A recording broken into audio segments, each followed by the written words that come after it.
sesanti asung panggonta brataning kautaman hamiwiti gelaring wayang Purwa kang wiwit kuna teking duk sina wis sembada dadya tuladha hambangun jiwa kang utama mila pantes sinebat kagunan isi gunem guna kelawan gunawan ingkang sedaya ngemu surasa wayang minangka tontonan dadi tuntunan sinebut tontonan labet wayang Purwa dadya tamba kang lagya nandhang duh kita kridaning Kyai Dalang kang amurba carita olah swara olah rasa lan sanggit sandyatama akarya sengsem weh lejaring nala larasing gending kelawan tembang sumanding minangka pepeling sendon lan lagon yekti asung pasemon pradangga munya kabarung waranggana dadya lelipur kang hanawung sungkawa wayang sinebut tuntunan krana wayang Purwa dadya sarana nenuntun marang marganing jiwa kang utama sinurasa saben parwa piranganing carita tetela watak angkara sayekti kalindih dening watak suci tuhu menika tuntunan murih bebrayan nampi gegambaran kang ala singkirana kang becik ugerana jumbuh lawan wewangsaning para pujangga prawira marganing swarga nista marganing neraka tuhu menika gelaring nagaring Ngastina inggih negaring Gajahaya liman Benawi inggih sinebat Kuru Janggala anenggih ingkang ngasta songso agung praja wenang den ucapna dasa namane Sang Prabu nenggih Haji Juluk Prabu Duryudana inggih Prabu Suyudana Jaka Pitana ya Prabu Jayapitana Kurupati Sri Gendari Suta Drestarastra Siwi Prabu Gandarya Tripamangsa hingga Haji Juluk Prabu Kurawa Indra ingkang kepareng adhep anenggih pujangga nata Ngastina pandhita saking pratapan saka lima peparap pandhita Durna ya Sang Resi Kumbayana ya Sang Bharatwajaputra ya Sang Parama Guru sinambet warangkanata kang kapernah paman wingking saking kasatriyan Plasa Jenar kekasih Raden Patih Harya Sengkuni ya sinebut Harya Suman Trigantalpati ya Raden Suwela Putra sumambung ing wingking juru panaliti mlebet medaling bondo negari wingking saking kasatriyan Tirta tinalang kekasih Raden Kartamarma dereng ngantos kawijiling pangandikane Prabu Duryudana kedadak rawuhira ingkang mara sebah nalendra ing negari Mandaraka jejuluk Prabu Salyamati dapyuk rerangkulan manembrama tumuli den ajak lenggah sajajar seneng sinenenan ladrang sewaka dadya tandha Sang Buminata Arsa paring pangandikan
jilangenira sang nahar pati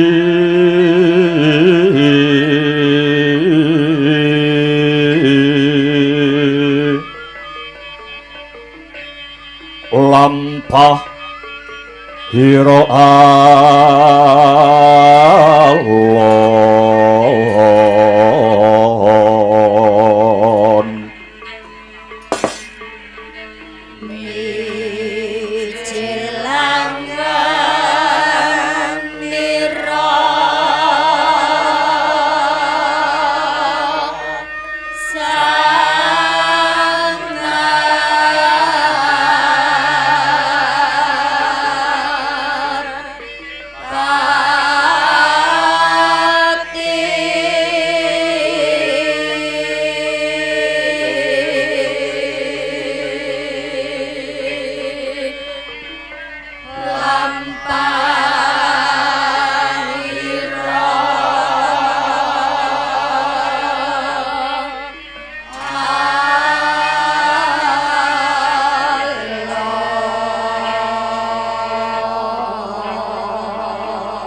Ginarabat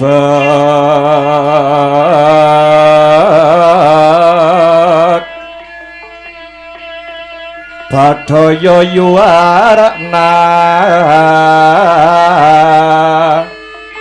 nira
Sakdereng lan saksampunipun Duh Rama Prabu kula nyuwun lumunturing sih samudra pangaksami awit kedahipun kula ingkang sowan wonten ing Praja Mandaraka nanging kepeksa kula nyuwun rawuhipun Kanjeng Rama Mara Sepuh supados keraya-raya prapta wonten ing Stinggil Negaring Astina mriki Duh Rama Prabu.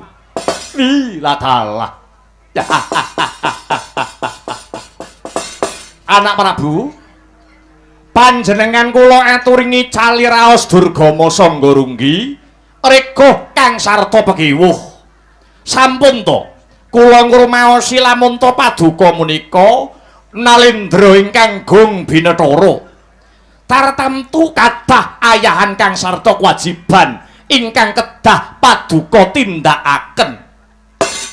Dur upamiya kula dipun suwun prapta wonten ing Stinggil Negaring Astina mriki Prasasat kula menika mulih wonten kandhang kula piyambak. Dasare ngaten, nggih. Ambak Salya menika ratu sing wis tuwa, nanging kula ngurmaosi gesang kula menika dipun junjung kalian Gusti ingkang murbeng duwadi. Awit menapa? Kula menika ratu sing negarane mung cilik ning kejunjung derajat lan martabat kula jalaran. Kula menika duweni anak wedok cacahe 3, kabeh winengku dening Nalendra ingkang agung binetara. Contonipun, anak kula Erawati menika sampun kagarwa dening anak Angger Baladewa, ratu saking negari Mandura. Angka kalih, anak kula wedok Si Surtikanti punika inggih dipun wengku kalian Ratu Ngawangga Si Karna Basusena. Lah, anak kula wedok sing pungkasan inggih pun Si Banawati. Sinten ingkang boten mireng kekondangan paduka anak Angger Duryudana? Negara ingkang ageng, negara ingkang adikwasa. Menika boten wonten sanes kejawi negari Ngastina mriki. Anak kula pun Banawati kagarwa dening panjenengan, pramila boten aneh, boten wokal, nggih. Salyapati menika rumaos kajunjung derajat miwah martabatipun pramila anak Prabu Duryudana. Slendra ingkang raos, slendra ingkang batos, bebasan rindhik sona ginitik sareng wonten utusan. Sareng wonten utusan saking negari Ngastina mriki prapta wonten negari kula, negari Mandaraka ingkang surasane kula tinangisan anak Angger Jaka Pitana nyuwun praptanipun Kang Rama ing Mandaraka. Nger, anak Prabu. Gandeng Kang Rama sampun kasembadan prapta wonten ing Pendhapi Agung negari Ngastina mriki. Baya wonten wigatos ingkang pundi dene wanter timbalanipun anak Prabu Duryudana dumateng Kang Rama ing Mandaraka. Menawi keni winedaring kathah ingkang Rama ing Mandaraka sumedya ngangklungaken jangga nilingaken karna nyadong rumentahing sabda sabdanipun anak Angger Jaka Pitana. Permara manguswamya ngambrangangang kati karonaning kaswasiring marga Hamalagung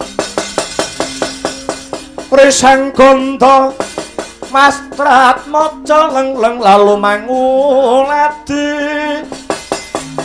Soraya mangrangsang wayah Soraya mangrangsang wayah Umyus amara wayah hanto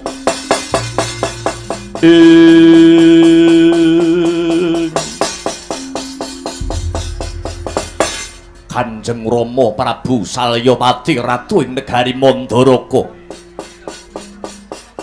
mboten wonten ingkang badhe kula sambati,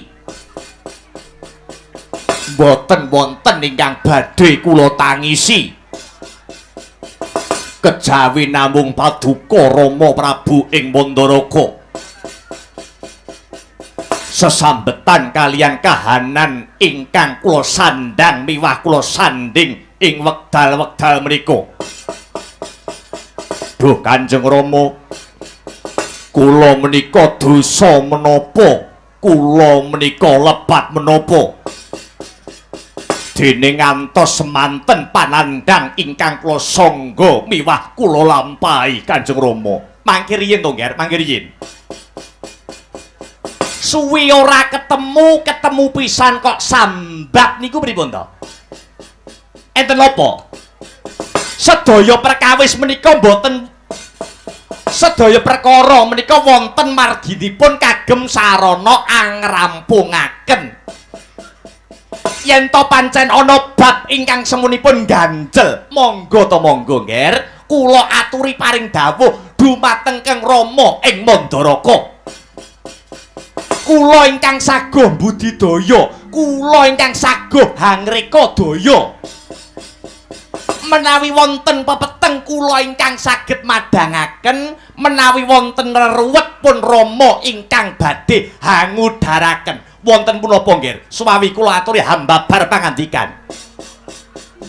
Kanjeng Rama, kados pundi? Duryudana menika ngantos bingung, Duryudana menika ngantos jibeg-bebeg. Sing dibingungi napa? Wong ya bondo donya ya wis ora kurang, derajat pangkat ya wis ora kurang.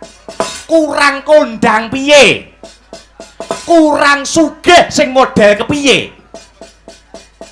Asma panjenengan Prabu Duryudana Nalendra ing negari Ngastina niku ibarat keblak papat lima pancer wis padha kebrebeken karo asmane Prabu Duryudana ratu ing negara Gajahhoya.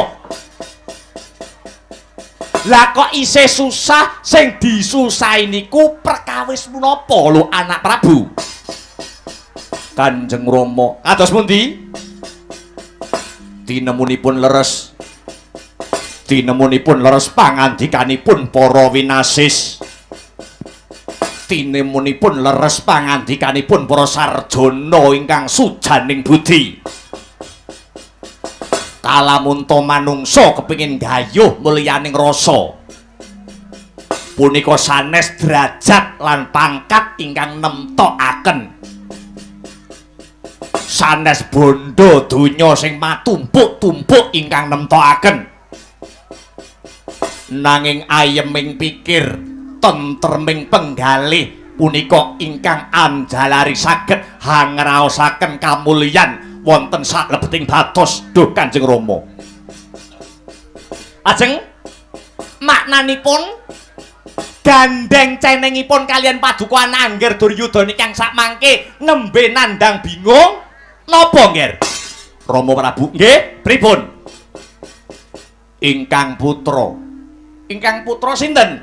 Banowati. Garwa panjenengan? Nggih. Banowati enten napa Nger?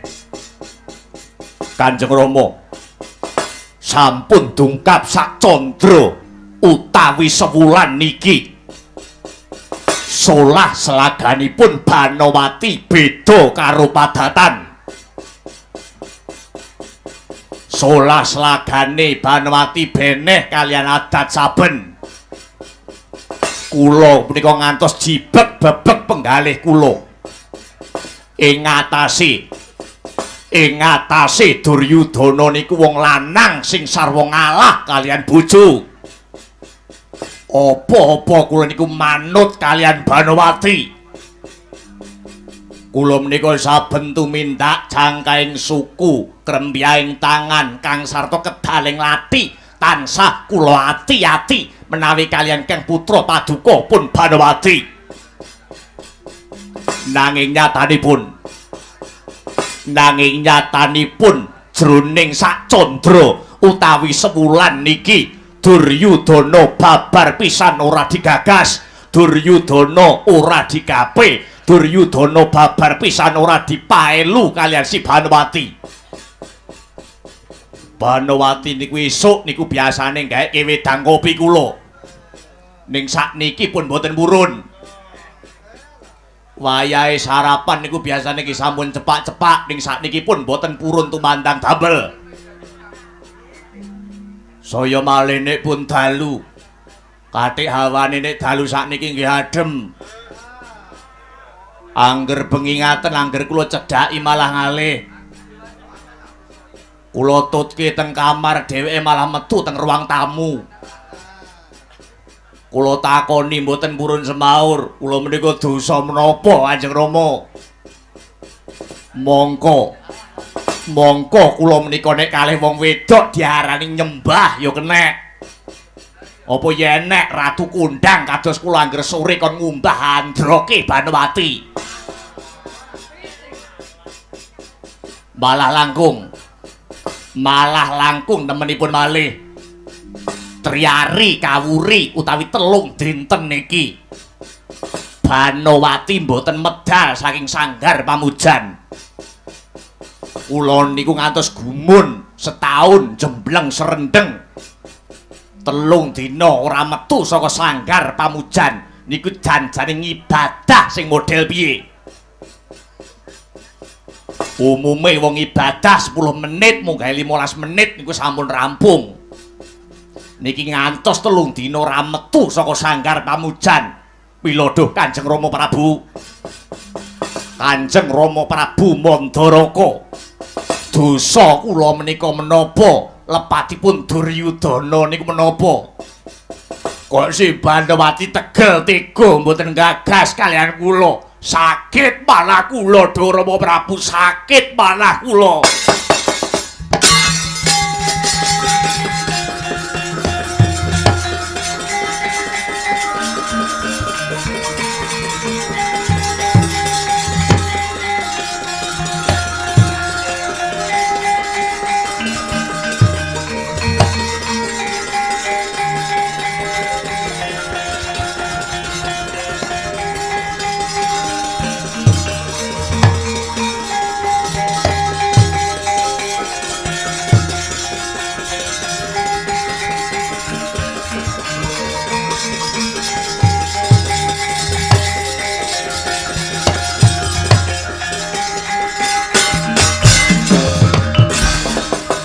Lenging driya mangu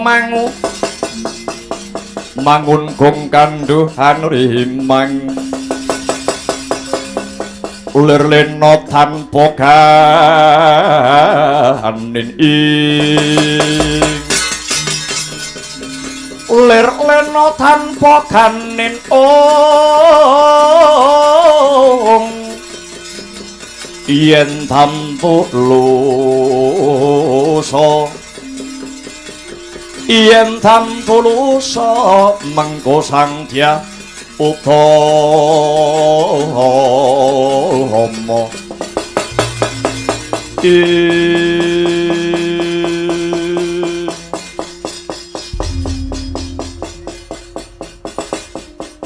iya jagat Dewa Bathara ya jagat Pangestungkara dados ingkang anjalari goreh lan rongeh penggalih paduka awit saking kadaya solah selaganipun tingkah lakunipun si Banowati punika to nggih inggih lakar kados mekaten kula menika ngantos bingung mboten wonten ingkang pantes kula sambati kejawi namung paduka Kanjeng Rama ing Mandaraka awit paduka menika ingkang jinejer dados tiyang sepahipun si Banowati. Nyuwun sewu nggih. Naminipun tiyang emah-emah utawi tiyang bebrayan. Kok nemoni lelakon gegeran kang sarta nemoni geseh ing pamanggih.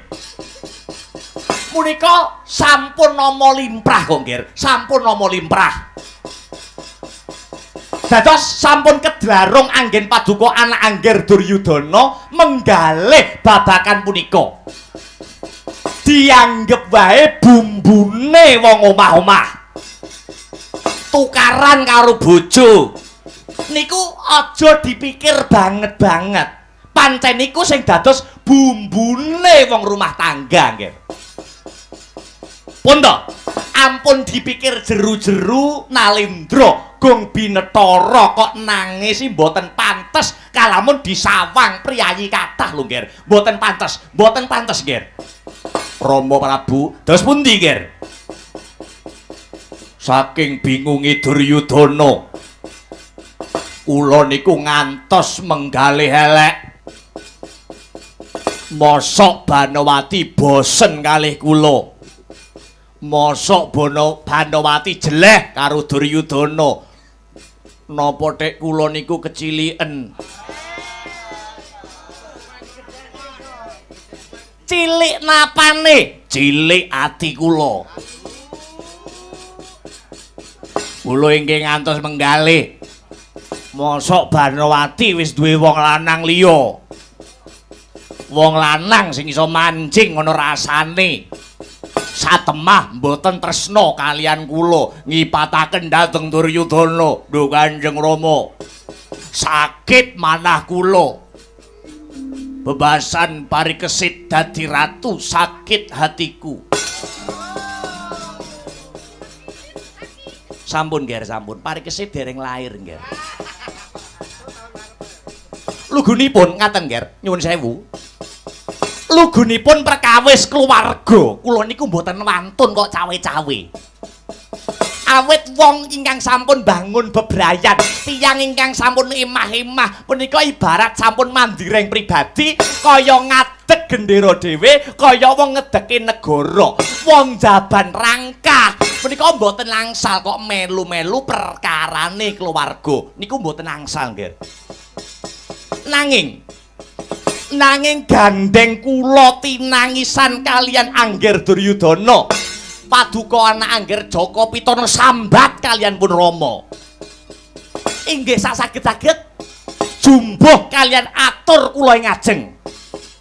Kula saguh budidaya, kula saguh hangreka daya, ngudari reruwet madangaken pepeteng ingkang hang limputi manah jengandika anak Angger Jaka Pitana. Nyun sewu.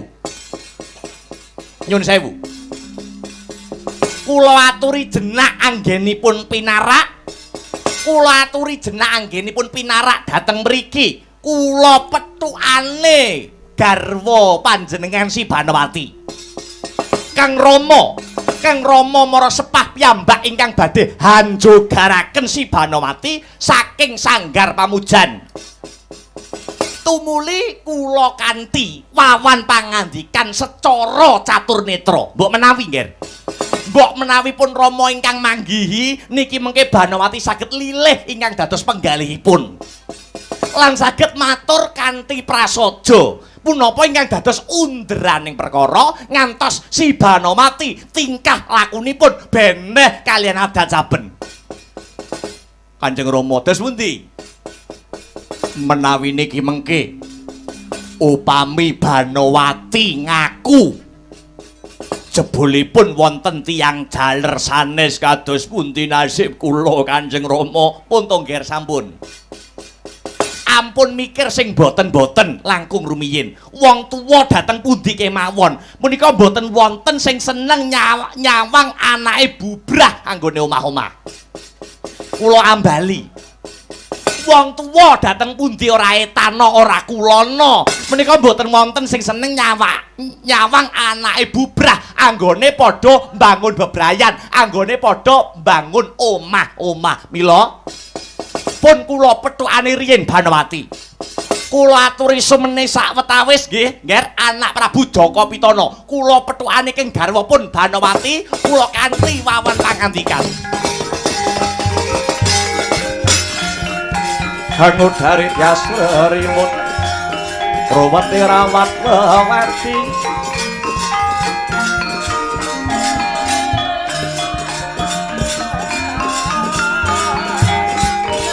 Wedi lamun kauningan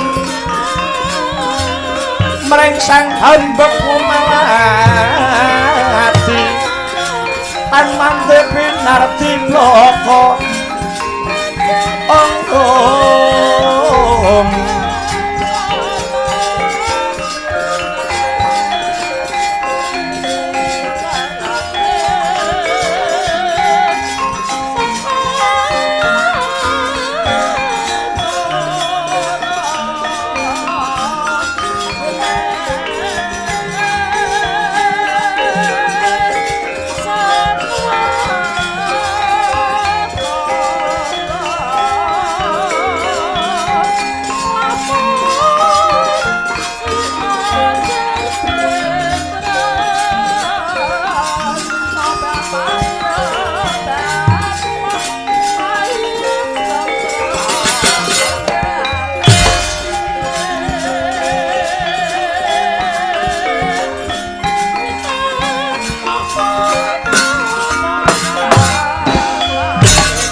atur-tur miturut Hanut Semarang mring Gusti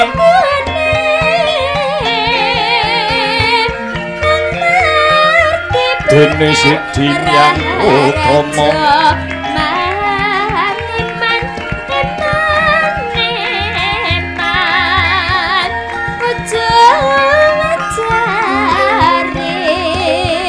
Rama Rama kalong randane kalapa genes minang kuasa yak dadi sada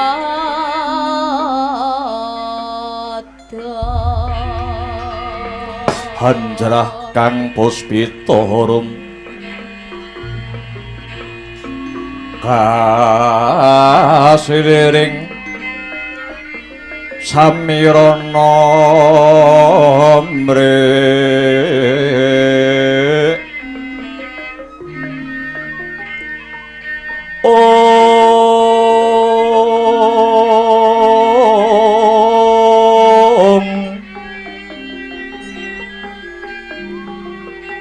sekar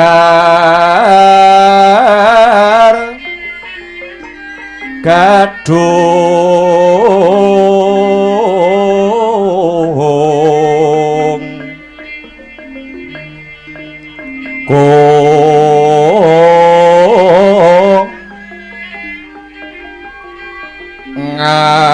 ngas gandanya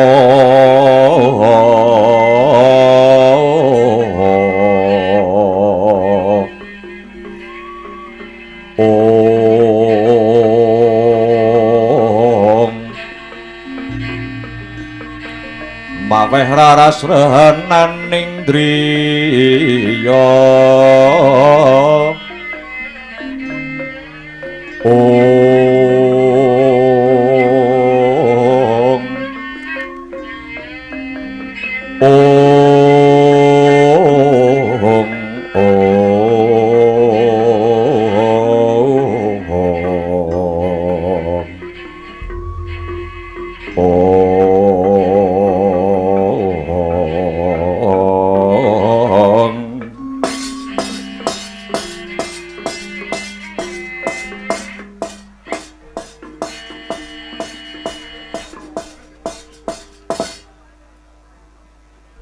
Dapur Kapasang Yogyakarta 7 ngenu mapan kabeneran Banawati nembe jogar anggenipun semedi punika Kanjeng Rama Prabu Mandaraka ingkang amrepeki jasad kula sajakipun wonten bab ingkang wigati keparenga Banawati cumadong dawuh dhuwur Kanjeng Rama Banawati kula wonten dawuh upama aku iki ngandani nyang kowe iki wis jeneng sak trepe ya toh wong ya nyatane sliramu Banawati kuwi ya anakku kowe kuwi ya putraku dhewe nuwun nggih sumangga Kanjeng Rama badhe paring dawuh babagan punapa Kanjeng Rama ngene nduk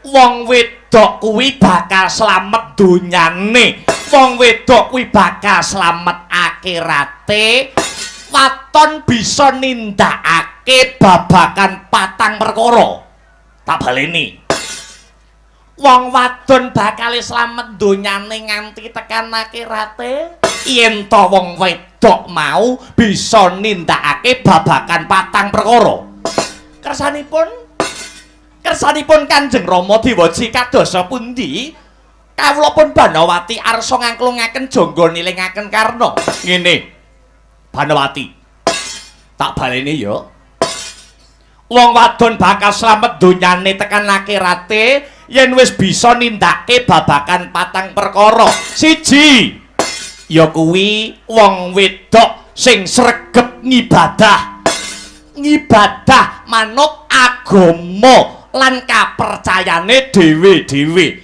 kuwi angka 1 lah ndungkap angka 2 wong wadon bakal slamet donyane tekan akhirate kalamun wong wadon mau sing bisa sregep nglakoni poso. Poso kuwi ora mung ngempet ngelak, poso kuwi ora mung ngempet luwe ning masani mripat kuwi piye? Masani kuping kuwi piye? Masani lambe kuwi piye? Masani ati kuwi piye? Wong wedok sing gampang tur angel dipeper kuwi nggon lambe. Biasane adat saben wong wedok kok petuk wong wedok kuwi mesti padha rasan-rasan ora bisa masani lambene. Napa inggih Kanjeng Rama? Ayo no. Merga napa? Merga apa wong wadon kok seneng rasan-rasan? Merga apa wong wadon kok ora bisa gampang masani lambene? Merga wong wedok kuwi tedak turune utawa keturunane Njeng Siti Hawa. Wah, kuwi mengo. Beda karo wong lanang. Wong lanang kuwi keturunane Bapak Adam. Dam kuwi mingkem. Mula ora kulon ora etan. Ora ndimong ora mastrip. Sing cocok seneng rasan-rasan ki tak takoni wong wedok apa wong lanang?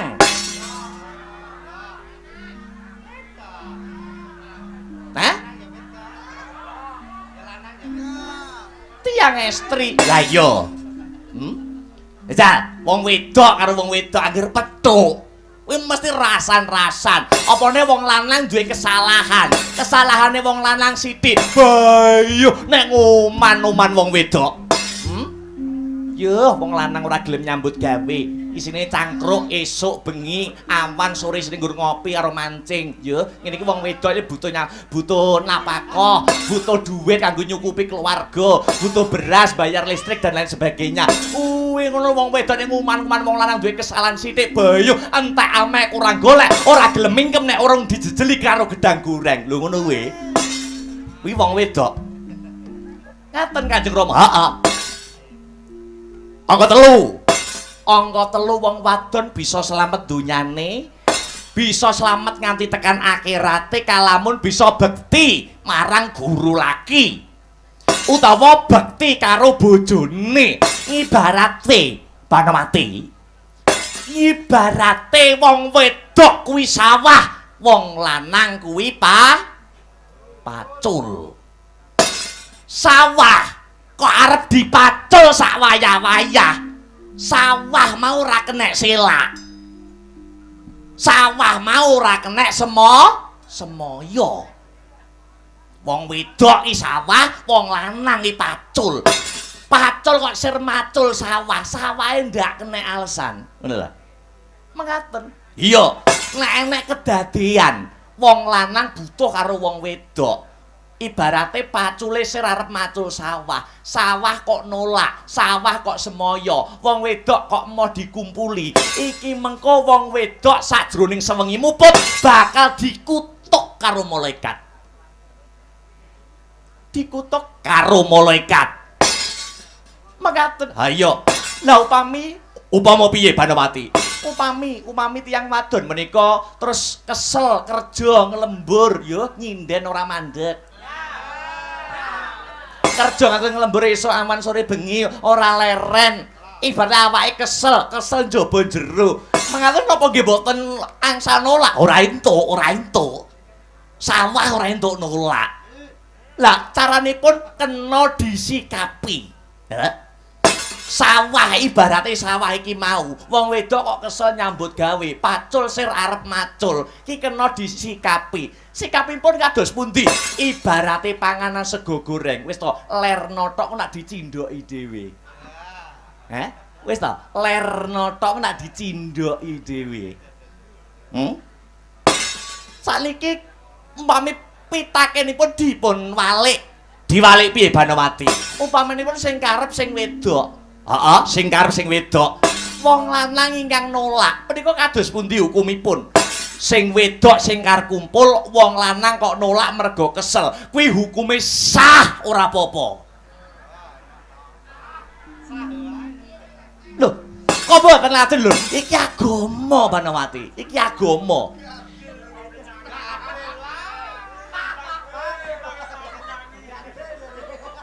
Ibarate, Banowati rungokno nggo sangu kowe besok.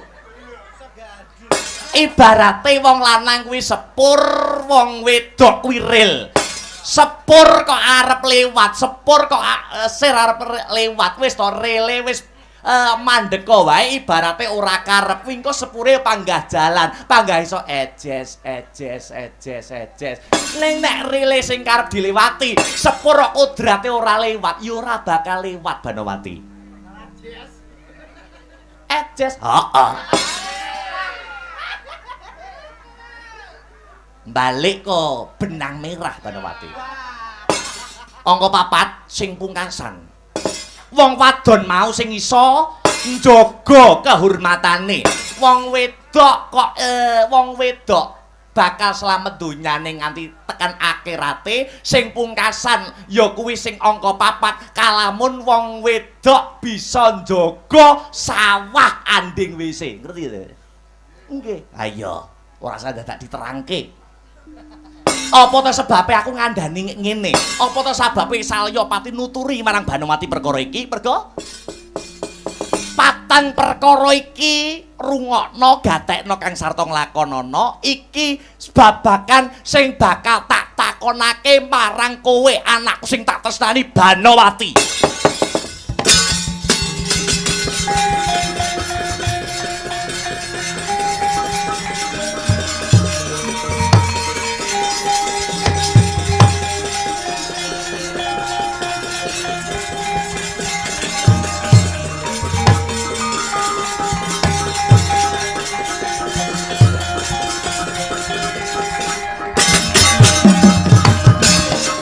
Sinokarta mrehtar tamtu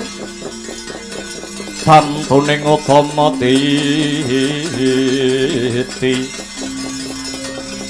tetep dadi pangubahaning wong wadya tentreming ati tamtu kena tinulado biasilir wulan dadahari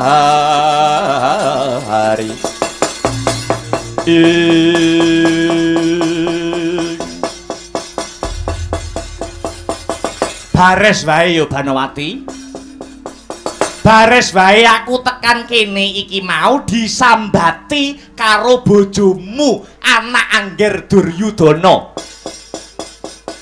Jarene jroning sesasi iki kowe ngowah-ngowahi adak. Banowati ora gelem lumadi satataning garwa marang guru laki. Apa maneh jarene wis ana 3 dina iki kowe ora gelem metu saka sanggar pamujan. Jane nang perkara apa to, Nduk? Kowe jujur karo aku, Jajal, aku saiki tak takon. Kowe ora gelem ngladeni karo Duryudana iki janjane kowe apa wis duwe gendaan anyar? Piye? Kowe ora isin karo bapakmu. Apa kira-kira kowe kelingan lan balik karo pacanganmu dhisik? Sing wiwit bangku sekolahan kowe wis gandeng renteng-renteng karo bocah kae Banowati. Wangsulana pitakonipun Rama, Nduk. Nduk Kanjeng Rama, binengka Jaja Jinupa jejantungipun Banowati mboten wonten tulisanipun priya sanes kejawi namung Kakang Suyudana, bapake bocah-bocah. Kuwi tenan. Saestu. Lah banjur yen ora ana wong lanang liya sing mlebu ana atimu, kenang apa? Kenang apa si Banowati udakara ana sesasi ora gelem ngladeni karo bojomu? Kenang apa jroning 3 dina iki kowe mlebu ana Sanggar Pamujan babar pisan ora metu saka wujute Sanggar Pamujan iki Banowati. Duh Kanjeng Rama kepareng matur duh Kanjeng Rama. Iya, matura bocah ayu. Saderengipun sesasi kula mboten lumadi dumateng guru lagi. Banowati nampi wangsiting Bathara. Mbok menawi dewa badhe ngandhapaken kanugrahan ingkang winastan Wahyu Trimargajaya. Wahyu Trimargajaya kala wonten 3 perangan, wonten 3 perangan. Setunggal Wahyu Ratu, angka 2 Wahyu Kasatriyan lan ingkang pungkasan angka 3. Nuwun inggih Wahyu Kabrahmanan. Lah Banowati kepengin Kanjeng Rama, Banowati kepengin negari Ngastina mriki niku sageta ngukir sejarah anyar. Sageta negari Ngastina mriki kecondhokan boten ketang sawiji peranganipun Wahyu Trimargajaya kala wau. Lah selaras kalian kula ingkang boten purana lati dhateng Sinuwun Duryudana. Ibarat gelas arep dikisenan banyu. Gelas niku kudu resik luwih dhisik. Kula kepengin, Banowati kepengin. Sawetara wanci kula mboten gepok senggol kalian garwa. Ing pengangkah kanugrahan sageta tumurun dhateng bumi Ngastina lantaran si Banowati Kanjeng Rama. Malah ngatur ketiwasan duh Kanjeng Rama. Anggen kula malah dihening wonten ing Sanggar Pamujan. Nganti direwangi 3 dina 3 bengi Banowati boten medal saking Sanggar Pamujan. Punika kula sampun angsal damel. Banowati nampi wangsiting Bathara ingkang dumeling wonten ing talingan. Setitik panci malih Banowati badhe nampi kanugrahaning dewa. Peranganipun Wahyu Trimargajaya nuwun inggih punika Wahyu Ratu Kanjeng Rama Wedan. Kowe bakal antuk perangane Wahyu Trimargajaya kang winastan wahyune Ratu Banowati lakar kasinggihan Kanjeng Rama. Wela dalah anakku tenan Banowati.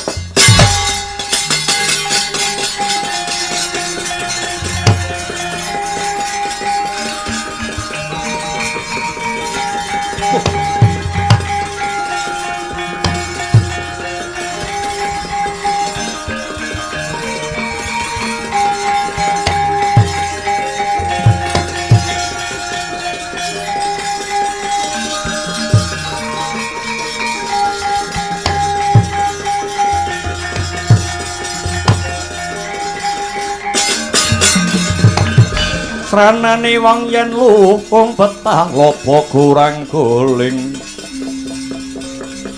elinga selajat mika yen wacana kudu manis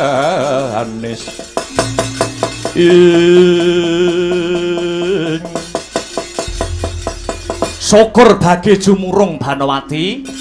Yoh pun Rama melu seneng, pun Rama melu bungah.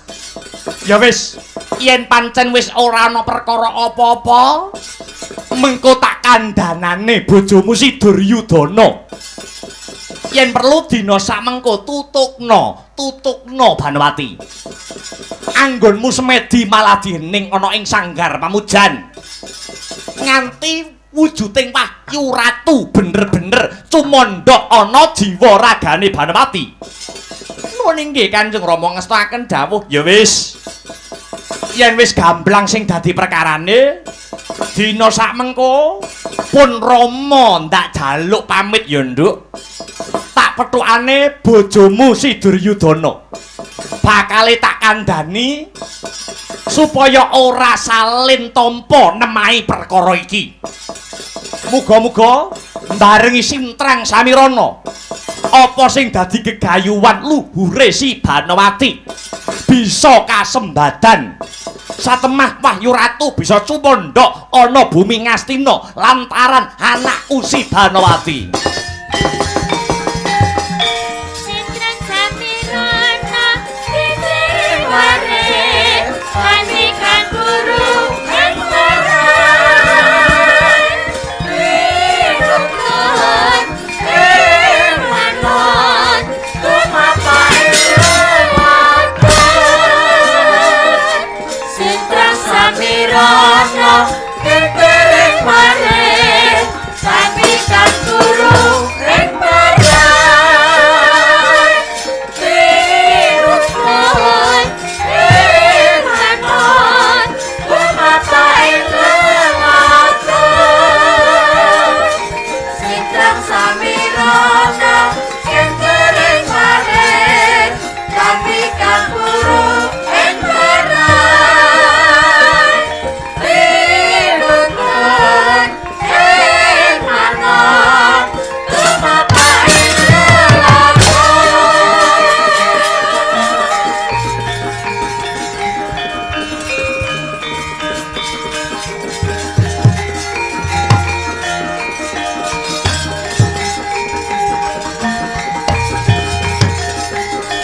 karuna hanudya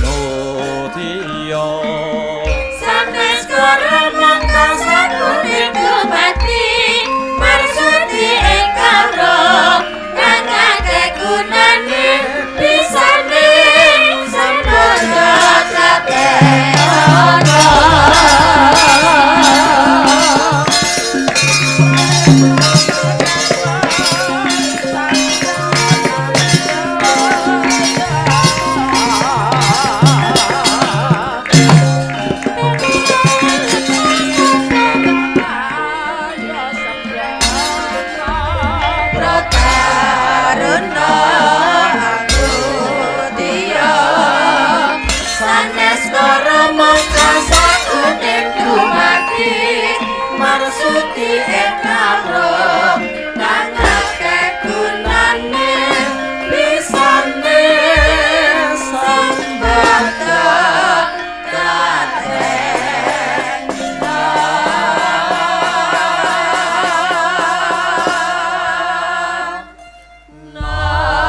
pasang kaliman tabik besawanan kula sinabeta ing iladuni dumawaing tawang towang kula ingkang sowan sinuwun mengko dhisik ora teges Duryudana iki angkuh nanging pancen wae lagi weruh mula aku mitambuh sapa brahmana kang nembe rawuh nderek tepang Hangladiwanu sinuwun kula pandhita kleyang kabur kanginan kemul mega akekudung langit dene paparap kula nuwun inggih pun Begawan Wisamuka Begawan Wisamuka nuwun inggih sinuwun duwe perlu apa dene Begawan Wisamuka lumarap madhep marang panjenengan ingsun nyuwun sewu bares kures bloko suto blak kutang terus terang ing ripalenggahan sak mangke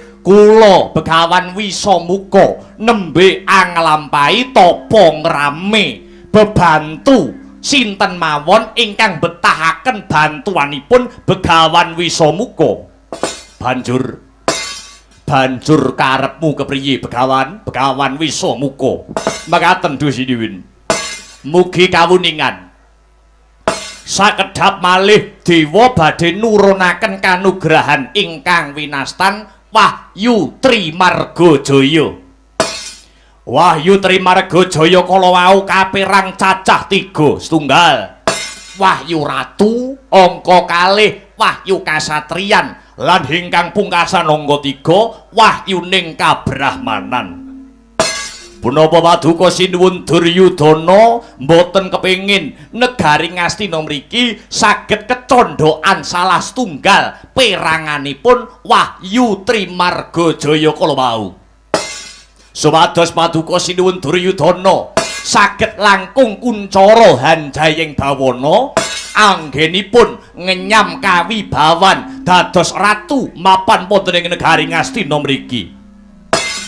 Menawi paduka sinuwun Duryudana kepengin kanugrahan Trimargajaya cumandhak wonten ing negari Ngastina mriki kula pun Begawan Wisamuka ingkang saged budidayakaken Dusidiwin Bapa Durna kadosa pundi Bapa punika sae nggih punika becik punika gegayuhan ingkang luhur selamining gesang Ngastina mriki dereng nate angsal wujudipun kanugrahan menawi Wahyu Trimargajaya saged ginayuh dening negari Ngastina tartamtu menika saged handayani kamulyan kang sarta katentreman dumateng jengandika sumrambahing para kawula agung ing praja Ngastina nggih Bapa Durna nggih Begawan Wisamuka kula wonten dawuh sinuwun lah banjur kanthi srana sing kepiye kanthi cara sing ndi lewat dalan sing kepiye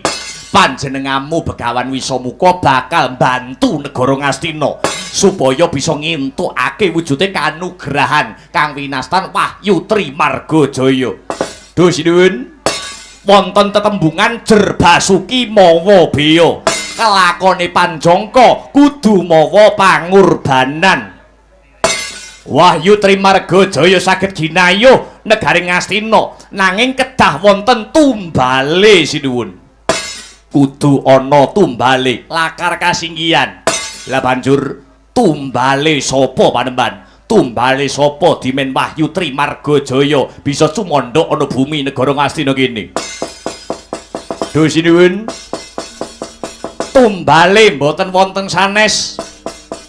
Kejawi makhluk ingkang sampun kakehan umur. Pandhita Kendali Sada utawi pandhita saking pertapan Kundalini. Nuwun inggih pun Anoman utawi Senggana sinuwun. Anoman kudu dipateni.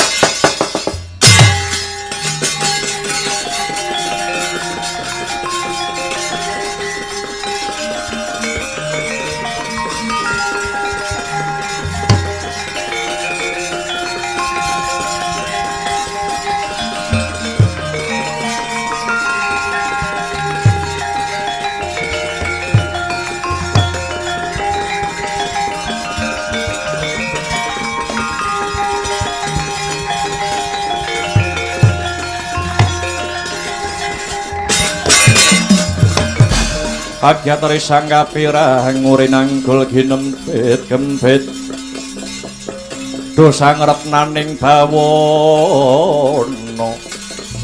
ing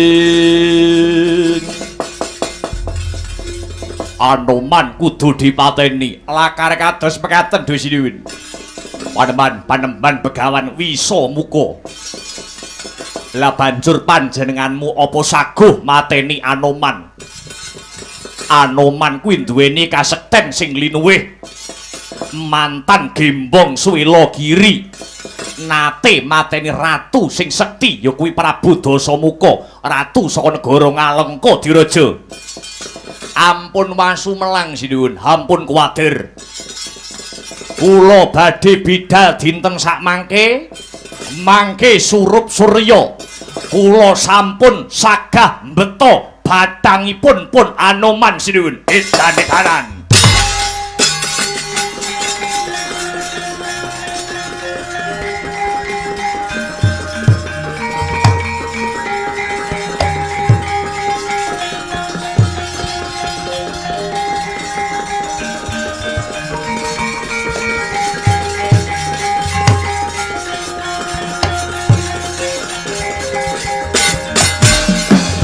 Bagus sang Panembahan. Awan Paman Patih Harya Sengkuni Paman. Kula wonten dawuh anak anggir Jaka Pitana. Aja negakake lakune Panembahan Begawan Wisamuka. Para Kurawa kinen ndombani. Mbok menawa iki mengko ana bobol boroting perkara. Nuwun inggih ngestaken dawuh sinuwun. Sinuwun Prabu Duryudana kalilan kula nyuwun pamit badhe bidhal mejahipun Anoman utawi Senggana kangge srana tumurunipun Wahyu Trimargajaya dhateng ing bumi negari Ngastina mriki. Duga-duga ginawa ati-ati aja nganti keri Panembahan Begawan Wisamuka.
Kados pundi Kanjeng Rama?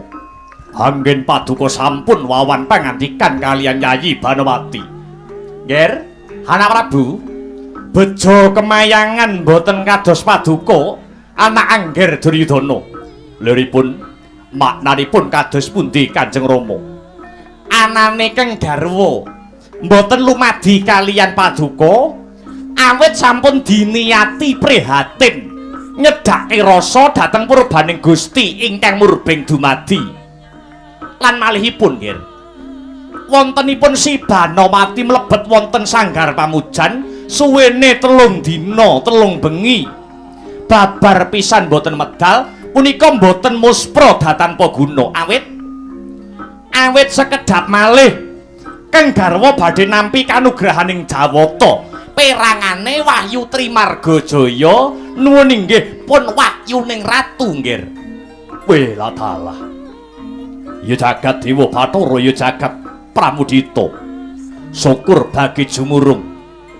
Tinemunipun boten perkawis sanes nggih Kanjeng Rama. Mboten kok nggih mboten. Malah kepara Kang Rama boten wangsul riyin dhateng negari Mandaraka. Keparenga Kang Rama mangas Rama rumiyin dhateng negari Ngastina mriki. Salya pati boten pati-pati bali menawi Wahyu Ratu dereng tumurun dhateng Banowati nggih. Gandanya sekar gadung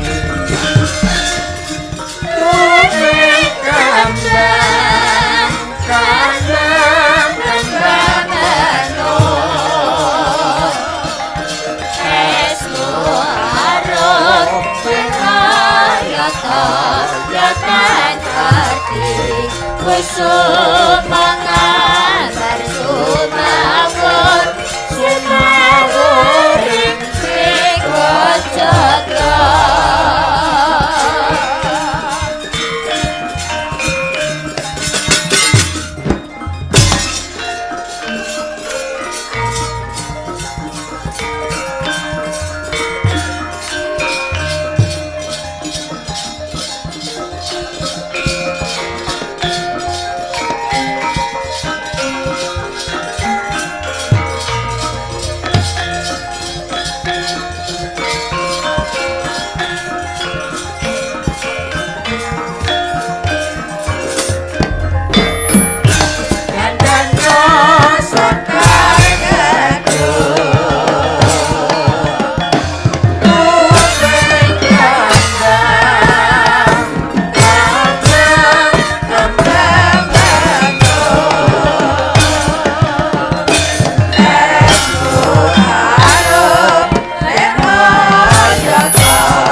Ya.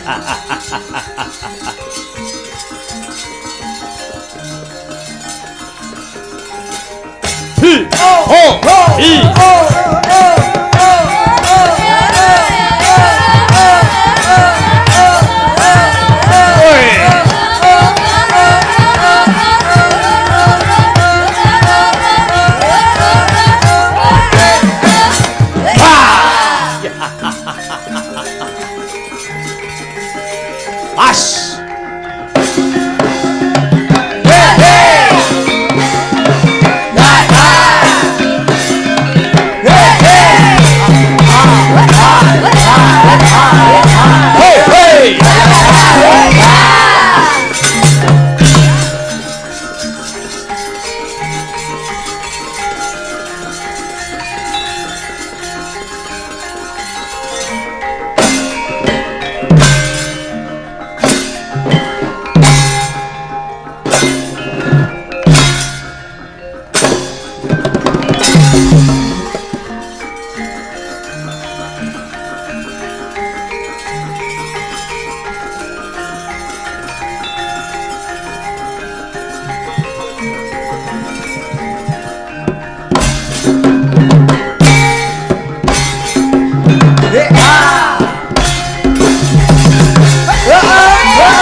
Dong dawuh man.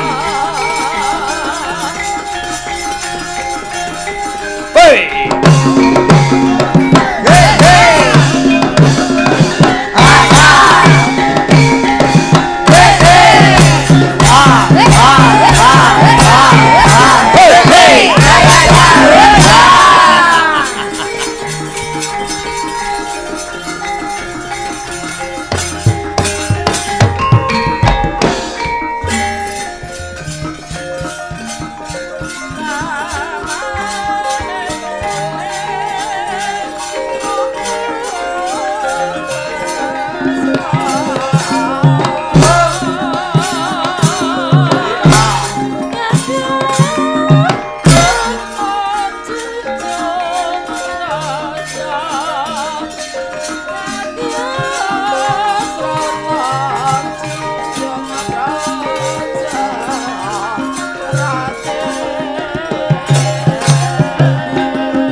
aglar ning paseban jaba Bindara bengkang samudra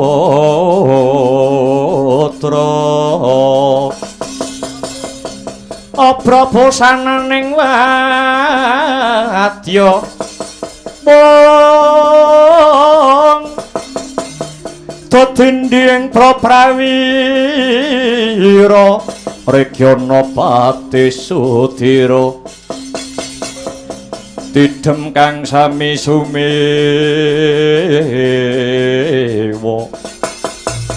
ing latiala Paman Harya Sengkuni ingkang sampun medhaling jawi nitih bendi Dursasana nyungsung Maratiman Paman Sengkuna ingkang sampun medhaling njaba nitih kreta Dursasana nyungsung Wardaman ya Paman Sengkunar ingkang sampun medhaling latar nitih dokar Dursasana nyungsung kabar Paman Sengkuna ndase atos cangkemmu le karo wong tuwek ngendas-ngendaske dirungokne wit ngarep enak tinemune jebul njendol mburi para sata Kurawa kabeh wae kula paman kula wonten dawuh paman mara gage dina iki rungokno gatekno kang sarta nglakonana wa sing pasewakan dina iki Stinggil Negara Ngastina ketekan Pandhita Anyaran sing peparab Begawan Wisamuka paring dawuh kalamun ing ripalungguhan iki ana kanugrahan kang bakal tumurun sing jenenge Wahyu Trimargajaya. Dene Wahyu Trimargajaya perangane ana cacah 3 ya kuwi 1 Wahyu Ratu, 2 Wahyu Kasatriyan, angka 3 Wahyu Kabrahmanan. Supayane wahyu mau bisa sumandha ana negara Ngastina, manut pangendikane Begawan Wisamuka kudu mawa tumbal. Tumbale ora ana liya kejaba umat sing wis kakean umur si Anoman pendhita saka Kendali Sada. Niki dadi Kurawa ken mateni Anoman le. Durmakati ya. Didombani langkune Begawan Wisamuka anggone duweni kesaguhan bisa merjaya kethek putih si Anoman. Ladalah. Cebol gayo lintang cecak nguntal sagak tangeh kelakone Anoman wis nate mateni ratu saka Ngalengka Diraja Prabu Dasamuka. Lah kok Kurawa kon mateni Anoman, Kurawa musuh Petruk ora tau menang kok. Apa-apa ki sing penting usahane sik le. Swatama kula wonten dawuh paman, kaya padatan ya ngger. Muga antuk pangasih saka Gusti Kang Maha Asih. Jeneng sira Swatama metu njaba. Pisan dandan kaping pindho mlumpuk, kaping 3 kabudalake. Amit madal pasilan paman, aja kaya bocah cilik Swatama. Kumrek kang bala lumares budaling pramadya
Yo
maju maju Yo yo yo yo. Yo yo yo yo yo.